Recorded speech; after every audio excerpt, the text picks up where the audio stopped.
And welcome back to another episode of Locked On Chiefs. We are going to be talking with Lauren Cox of Locked On Bears, discussing this game as we're getting ready to head into a big game for the Chiefs. Maybe they can get right today on Locked On Chiefs. From the land of the free and the home of the Chiefs, this is the Locked On Chiefs podcast. Welcome back to the Locked On Chiefs podcast. I am Chris Clark from Chiefs Corner. That is Lauren Cox from Locked On Bears. Thank you for making us your first listen every day. We do appreciate that. Part of the Locked On Podcast Network, your team every day. Go check out the Locked On Bears show. Lauren does a great job. He can tell you all about what's going on with the Chicago Bears, which sounds like there's a ton going on right now. And we're going to get to that here in just a moment. But I do want to tell you about our friends over at PrizePicks. This Crossover Thursday episode is brought to you by PrizePicks, the easiest and most exciting way to play daily fantasy sports. Go to prizepicks.com/LockedOnNFL and use code all lowercase Locked On NFL for a first deposit match of up to $100. Lauren, you have a lot of stuff that is going on with you right now. Let's just dive into it. What is your biggest news this week? Yeah, I mean, the biggest storyline entering this game is just everything going on. Like this organization feels like the sky is falling and everything is on fire, and you're 0-2, and guess what? You're playing the defending Super Bowl champions on Sunday. Great. Sounds good. Like, it feels like it can't get more chaotic than this. Like Wednesday started with the announcement of your left tackle on injured reserve for at least the next 4 weeks, followed by your quarterback sort of criticizing the coaching staff or how they've operated the offense, then kind of walking it back and blaming the media for maybe taking it out of context. I think that's maybe a little bit of a convenient excuse there. Then some really disturbing rumors about the defensive coordinator and why he's been away from the team, followed by a formal resignation of said defensive coordinator and some denial by the team of some of the rumors involved with his resignation. So now you're down a left tackle, you're down a coordinator, your quarterback and offensive coaching staff aren't feuding per se, but there's some public weirdness there. And all of a sudden it's like, how can you be focused at all on trying to play a game on Sunday against the Chiefs? Like that, the big storyline is, can the Bears band together through what seems like a crazy amount of just adversity and distraction going on around this team to actually play a decent game when we haven't even seen them been able to do that this season without the quarterback stuff and the injuries to the offensive line and the defensive coordinator resignation. Like it's just, it seems like impossible circumstances to be successful this week. There's so much going on in the Bears organization. I agree with you. That is going to be a very difficult thing to be able to tune all that out and play a good game. And you're right. I have to say, I was very surprised by Justin Fields' comments. You don't ever really talk about your teammates. You don't really ever talk about your coaches. As a QB, you're supposed to be the one taking the blame and saying, I have to play better. And whether that's right or wrong, that's how you're supposed to play the position, and that's how you're supposed to show that you're a leader. So for him to come out and say what he did, I think that's very, very interesting and shows that there's probably a little bit more going on there than everybody knows about. Yeah, I think for Justin, it wasn't that it was taken out of context, but I don't think he realized the way it sounded when it came out of his mouth. Like, I don't think he never sat down and intended to say, okay, I'm going to set fire to my coaching staff here. But, he was like trying to give us like a genuine moment of like honesty and opening up a little bit. It's like, yeah, he's never denied that he's been struggling too, but he said he's just thinking a little bit too much out there. And it feels like, the coaches try and tell you so much. They try to give you so much information and try and help you grow and stay in the pocket. He said sometimes it just becomes too much information and like too much coaching. And I need to just play fast and loose. And so when he says the exact phrase, like, well, why are you so stiff? Well, it's kind of coaching. That sounds like, well, I'm calling out my coaching staff. And he kind of is, but not in like a mean way, but just in yeah, we need to change some things up offensively. And the Bears have kind of been clear about that too. Like, yeah, they haven't, like if he hasn't been playing well, then that means they're not coaching up well enough. So it does feel like generally everyone in the organization, like coach and quarterback, are on the same page. It's just sort of the way it's been presented publicly to the media and the way that can kind of be taken out of context and the way it was delivered, maybe not perfect. Well, and with everything else going on, none of it really sits right. I mean, you lose your starting left tackle and you're already going up against a defensive line that's been playing pretty well over the past couple of weeks. And really, if we flip over to the Chiefs side, I think the biggest story of Kansas City right now is still that they're 1-1. And what I mean by that is they didn't play well week 1. They didn't really play great week 2. Their offense did not win them the game against either. I mean, obviously they lost the first week, but they didn't win the game against the Jaguars either. They left points on the board. They couldn't get out of their own way at times with penalties and turnovers. And to hold Jacksonville to 3 field goals was fantastic. I think their defense is playing out of their minds right now, and I'm very impressed with what I've seen there. But offensively, it's too sloppy. And you would say that we've seen this before from Kansas City, and we have. So I feel confident that they'll get it taken care of. But until they get to a point where they're actually all on the same page, running the routes right, not committing penalties that just kill drives, they had 5 third downs that were like 3rd and 14 or more. 3 of them were 3rd and 19 or more. I mean, you can't win like that. And even with Patrick Mahomes, you can't consistently think you're going to get a first down in that scenario. And when you do that, that just makes it even harder. Turning the ball over 3 times against the Jaguars really didn't help. They're lucky they only gave up 9 points. The defense, like I said, played fantastic. But Kansas City's offense has got to get it figured out. And I hate saying this right now, but I'm kind of hoping that this week is a get-right game for them. Yeah, though it feels like just what the doctor ordered, right? Like it's funny as I heard you describe the problems with the Chiefs offense. A lot of similarities to what the Bears are dealing with offensively too. It's penalties, putting yourself in really long down and distance situations, and then some turnovers, and also like receivers running the wrong routes or not running routes to the right place and getting play calls mixed up. Like, that's kind of what they're dealing with in Chicago. Just the difference is Patrick Mahomes and Travis Kelce as the level of talent there, as opposed to Justin Fields struggling and a lot of the rest of the Bears offense struggling there too. So this Bears defense has also had quite a few holes in there, some miscommunication, a lot of new starters this year trying to get on the same page. And a lot of Bears fans are pretty worried for a big blowout here, that this will be the time when Mahomes and company gets everything straightened out and you Chiefs fans can leave this game feeling like, all right, back on track, proper trajectory towards the playoffs and maybe the Super Bowl. Well, and, a couple of weeks ago, I would have told you that would be really important going into a Jets game, but that seems to be a game that's also going to be a little bit different than what we ever expected. With the injury to Aaron Rodgers. So it's going to be interesting to watch what Kansas City is able to do this week. Travis Kelce coming back from the injury is great, but he's still not playing anywhere close to 100%. And I don't know that he's probably even at 80%. He just doesn't have the same movement. So until he gets back closer to healthy, he's going to have a little bit of issues with different things, and he's probably going to show frustration on the field, hoping that doesn't come out against the Bears on Sunday. Yeah, I have a feeling he'll have some of his runs. I know we'll get into it a little bit here, important players and matchups. And that's a guy who's going to be a big part of the Chiefs ultimately, I think, moving towards a victory here. Well, and there's so much more to talk about. We're going to talk about the matchups. We're going to talk about what would it take for the Bears to win, what would it take for the Chiefs to win.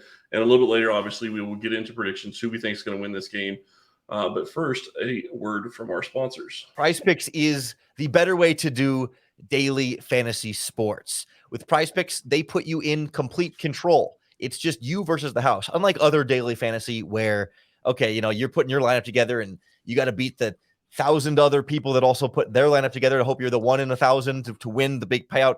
PrizePicks is just you versus the projections available. So it's up to you and your football knowledge to pick correctly. You have to pick 2 to 6 players and whether they'll perform above or below their PrizePicks projection. We're talking passing yards, rushing yards, receiving yards, and how they'll do in each individual game. And if you get your picks right, you can win some serious money. And it's a great way to have some stakes in some games that aren't just your Bears or your Chiefs every week. But if you're watching one of the other games and you need a player to go above or below their PrizePicks projection, you care just a little bit more and have more reason to tune in.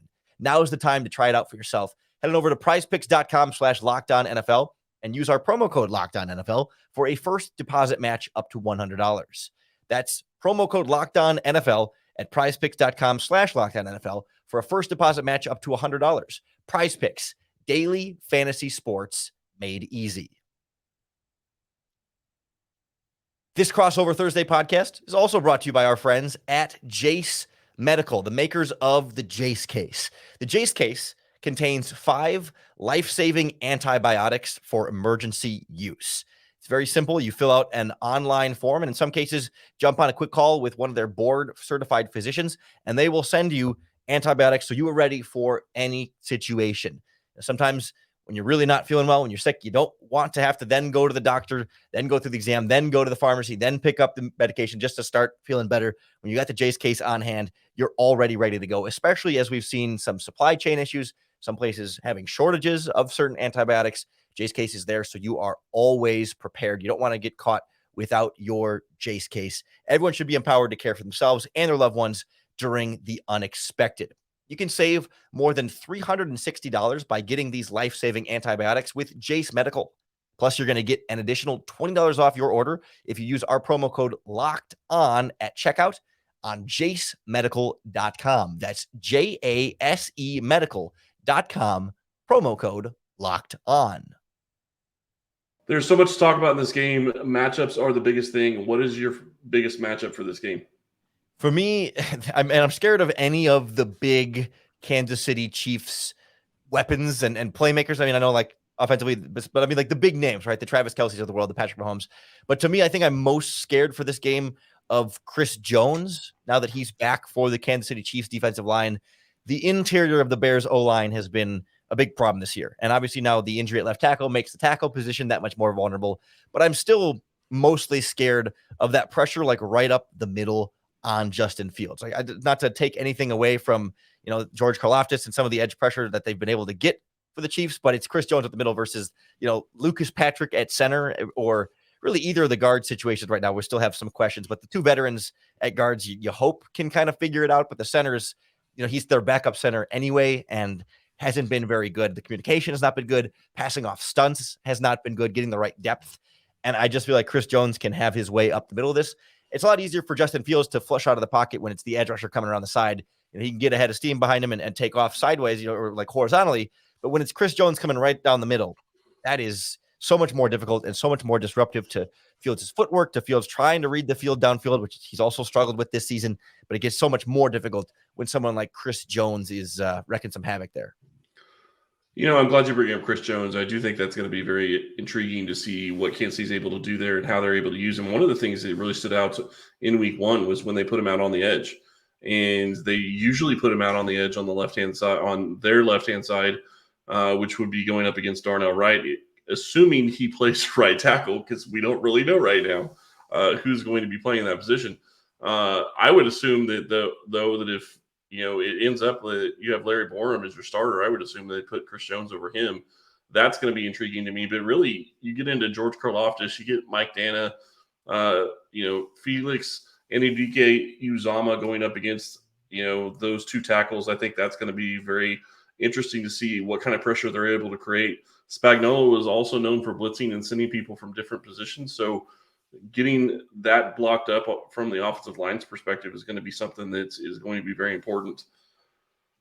When I look at this, all of those guys are going to be important. But the bigger question that I'm going to have is, can Kansas City's offense finally put it together? And can it be something where they put it together and they start scoring points? I'm going to look at it a little bit more broadly. Can the offense in general get on a page where they can score multiple touchdowns in a game? That sounds like something the Kansas City Chiefs should be able to do, but they have shot themselves out of multiple touchdowns this year so far, and Chicago's defense hasn't been great, but I think they could still give them problems. If Kansas City beats themselves, or if they get in a situation where they start making stupid penalties, which they've done in the past, and turn the ball over as well, that's going to be a big problem.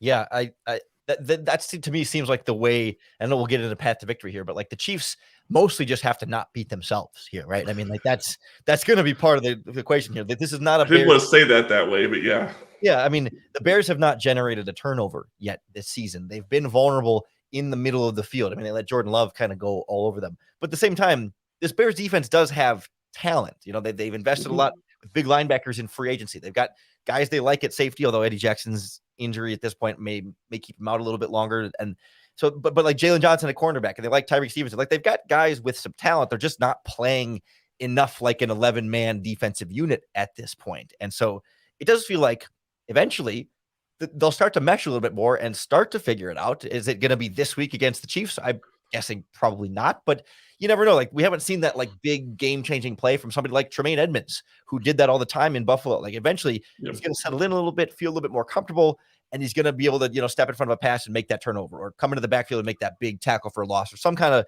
high impact play. It's like, oh yeah, that's why you sign these guys. And like Yannick Ngakoue, who they signed from the Colts, He missed 2 sacks on Baker Mayfield last week, in and out of his arms, 2 missed tackles on Baker Mayfield. Like, eventually those are going to start to be sacks. Like, the Bears are getting there, but they're not quite there. And so the Chiefs just have to make sure that they're not handing that to the Bears on a silver platter. And I think they should be okay.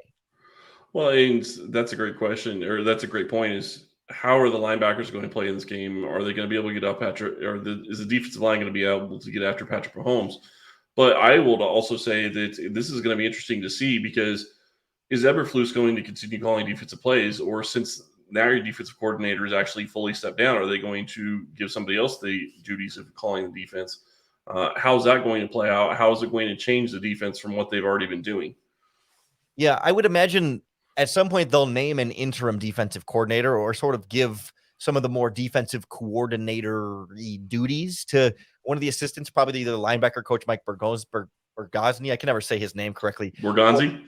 Or the quarterbacks coach John Hoke. But Eberflus took over the play calling last week, and I would imagine with all of the instability that's surrounding all this right now, that he might just say, all right, I need to go hands-on here and just continue to call the defense, at least for now, if not for the rest of the season.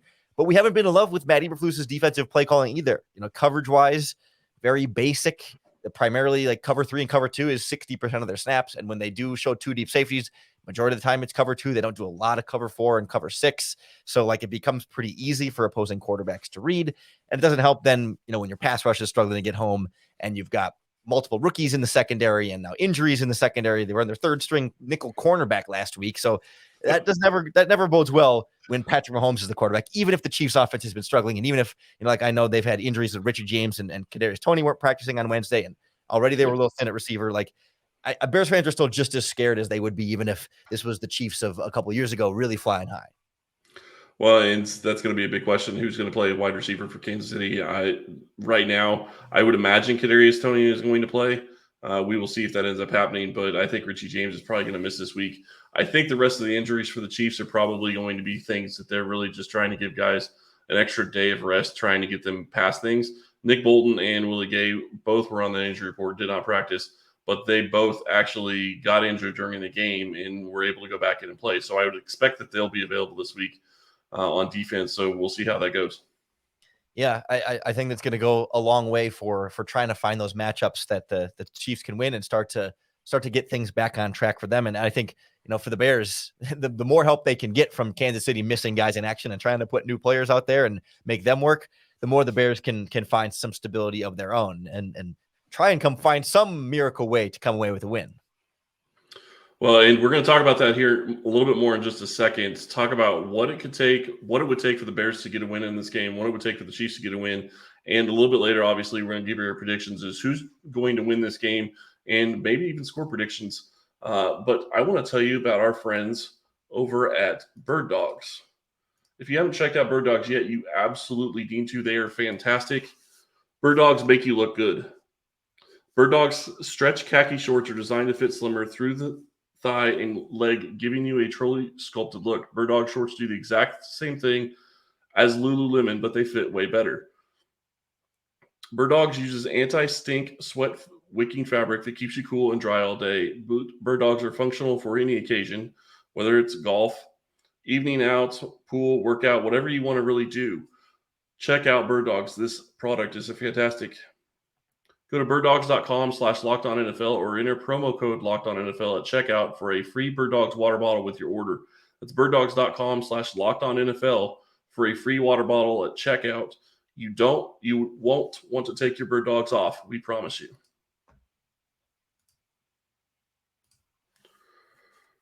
All right, Lauren. So much to talk about when we get into what it would take for each team to win. Go ahead, let us know. What do you think it would take for the Bears to get a win in this scenario or in this game? It would take some sort of miracle that, like the Pope would have to be involved in some way, or, some sort of religious deity would come from the sky and, come down upon this game and bless the Bears in some way to lead them to a victory. No, I mean, sure, it's not impossible, but it would take a lot. It would take some of the things you were talking about. Like, the Chiefs would need to absolutely beat themselves, and the Bears need to stop beating themselves. It would take a couple of probably fluky turnovers from Patrick Mahomes, a batted pass that gets picked off, a strip sack in the pocket, different things like that, where the Bears can generate some extra possessions on turnover, maybe like a muffed punt or a blocked field goal or something like that, which the Bears actually did block a field goal earlier this season. They would need to stack some of these kind of lucky plays. And then on top of that, the Bears would need to do some of the things that Justin Fields talked about at his press conference. We talked about it earlier, right? Like they need to get back to running an offense that fits him. The Bears need to come out, sort of redesign an offense the same way they did last season, about 5 games through the year, where they said, screw it, quarterback running game, we're going to that. We're going to roll out the pocket a little bit more, simplify things, not try and make him a pocket passer and open some things up. And if all of a sudden, like everything can start clicking on the Bears offense with a new scheme, maybe the defense can settle in a little bit more. Maybe the stabilizing voice of Matt Eberflus somehow makes it click for them, and maybe there's somehow some addition by subtraction when you lose your defensive coordinator. I mean, I don't think he was doing a specifically bad job on the field, but if all those things can come together, that would be the upset of the week and maybe the upset of the season, given everything that the Bears have going on around this organization, in order for this team to have a victory there. And I imagine, though, then on the flip side, the path to victory for the Chiefs is much simpler and in theory much easier. I would agree with that statement, but I would also argue that we have seen teams that have gone through complete reorganizations or crap, or however you want to say it, and come out focused and be able to put all that energy into playing against a team. I agree with you. That would be difficult for the Bears to do. They have so many things going on for them. Losing your left tackle is a big enough thing. Losing your defensive coordinator is a big enough thing by itself as well. Justin Fields coming out and saying that he's thinking too much. I don't imagine that that's going to be any easier against a guy like Steve Spagnuolo, who is known for going after young QBs. He's never played against Steve Spagnuolo, so it's going to be something where he's going to be getting attacked via blitz probably multiple different times and from multiple different positions. It's going to be something that they're going to do. They're going to throw everything at Justin Fields and try to make him think.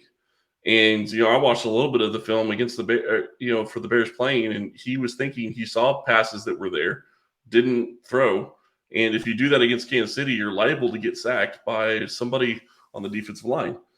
So for Kansas City to win, I think you're right. I think that they just have to play their own game. And defensively, I'm not concerned about that. It's nothing against your offense. It's more from what I've seen from the defense to this point.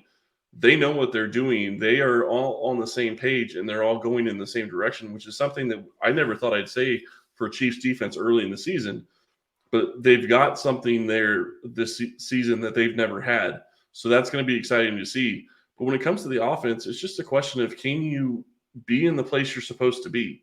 And I hate being a broken record, but it's, one of the best examples of this is week 1, where you have Richie James crossing Tony's face as he's trying to catch the ball. The spacing was wrong. He ran the route too deep. If you keep doing those types of things and you get out of position in that type of scenario, when Andy Reid's offense is all about spreading people out and opening up the field, that makes it so much harder on yourself than it has to be.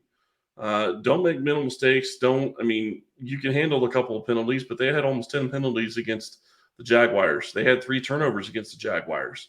Luckily, they were able to get 2 turnover. They were able to get a turnover back. So in that scenario, it worked out for them. But it's going to be something where they have to quit beating themselves, and their offense needs to show up.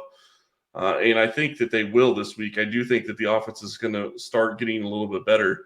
But there's questions right now if they're going to have much of a running game. Pacheco could be out this game. Yeah, I'm glad you brought up the point about Steve Spagnuolo and Fields in the blitz there, because I think that's going to be really critical in this game. That, like last week against the Buccaneers, another blitz-heavy defense that Fields faced with Todd Bowles, and the Bears were surprisingly good at picking it up and preparing for it and responding for it. Like Fields' sacks in that game, I think he was sacked 4 times in the first half, and 3 of them were just him holding onto the ball too long. Like, yes, the blitz ends up getting home, but like he stood there and held it and waited for it. And thought too much. Yeah.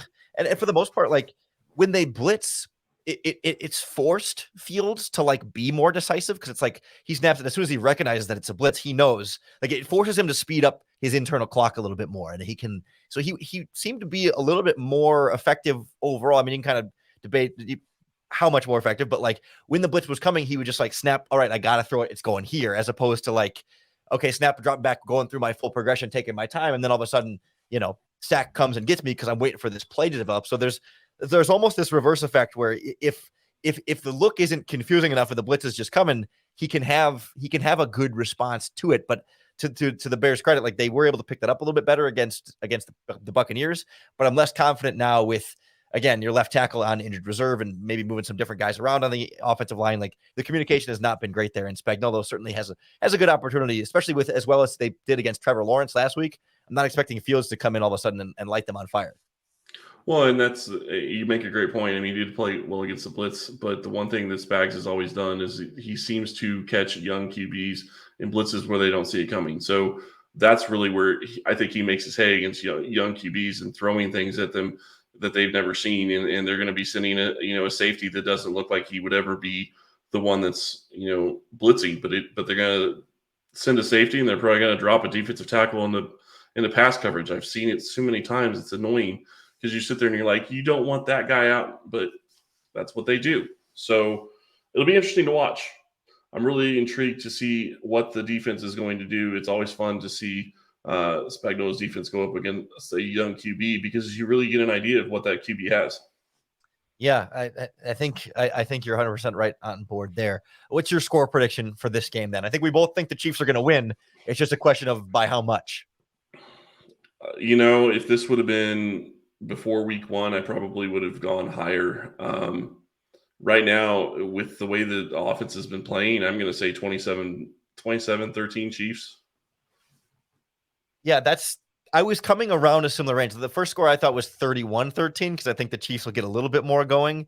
But I don't know. I also feel like there's a chance the Bears find a little bit more offensively. Like, again, no way the Bears win this football game, but can they get things going? I'll stick with 31-13. That was my original feeling there. I mean, heck, they gave up 38 to Jordan Love and the Packers. I think Patrick Mahomes can, in theory, get some things going a little bit more there. But, to your point, like sloppiness is going to go a long way here. And the team that can beat themselves less in this game will certainly find themselves with a much easier time. I still think the Bears need a little bit more than just not beating themselves. And if the Chiefs get out of their own way, I think they'll be right back on track where they need to go. Well, and the one thing I will say, and another reason I'm not going higher is because Kansas City tends to, if they get up early, like say they go up 21-7 or 21-10 even, they'll coast in the second half and they will just settle for field goals. They won't really try very hard on offense, and it's something that ticks me off to no end because that's how you risk losing games to teams that you probably shouldn't lose to. And that would be a concern that I would have going up against the Bears because you're absolutely right. If the Chiefs play, it doesn't matter how they play in the first half. If they come out and blow it in the second half and throw a pick six or fumble the ball and have it returned for a touchdown, Bears are in the game and it's a completely different ball game. Yeah, and I will say, like, the Bears have been very good at, like, stealing that second half drive where, like, they've been garbage for the last quarter and a half, and somehow, like, early in the fourth quarter, Justin Fields goes 6 for 6 for 90 yards on a touchdown scoring drive. Like, that basically happened against the Buccaneers. Like, all of a sudden, they've been 3 and out. For some reason, this one drive, they come out and just everything clicks for one drive. And then after that drive, they fall apart again. But, like, they do just enough to either, if you're the opponent, scare you, like, oh, no, wait, are the Bears going to come back? Or if you're the Bears, redevelop that hope, like, oh man, maybe they're going to come back in this one. Like maybe they figured it out. And then like last week against the Bucs, they called a screen pass 3 plays in a row. And the third one was a pick six, like, because the defense knew it was coming. So like, it's always like 1 step forward, 4 steps back with this team. But that 1 step in the second half, it'll scare you a little bit, just a little bit. Yeah. Well, I'm excited to see the game regardless. It is not very often that we play the Chicago Bears. So I'm looking forward to that. Looking forward to seeing how the Chiefs respond to a lackluster performance last week against the Jaguars, but a good performance on defense and see what they get done in this game. Lauren, thank you so much. Really do appreciate you coming on. A lot of fun always doing these crossovers. Of course. Thanks for having me. And please have some mercy on us this week. Andy Reid is the kind of coach that will have mercy on teams. So don't worry about that. I don't think that's going to be a problem. Thank you all for listening today. And what was that? It's the Matt Nagy revenge game. He's got to stick it to him. Oh, that's a good point. I didn't think about it. But you also have the former, your GM is also a former Chief. So, it goes both ways. Yeah. So we'll see. Thank you all for listening today. We really do appreciate it. Check out another Locked On show, maybe Locked On NFL, and we will be back to talk to you tomorrow about this game and give you a little bit more insight on who can really stand out in this game and what each team needs to do. Thanks, everybody.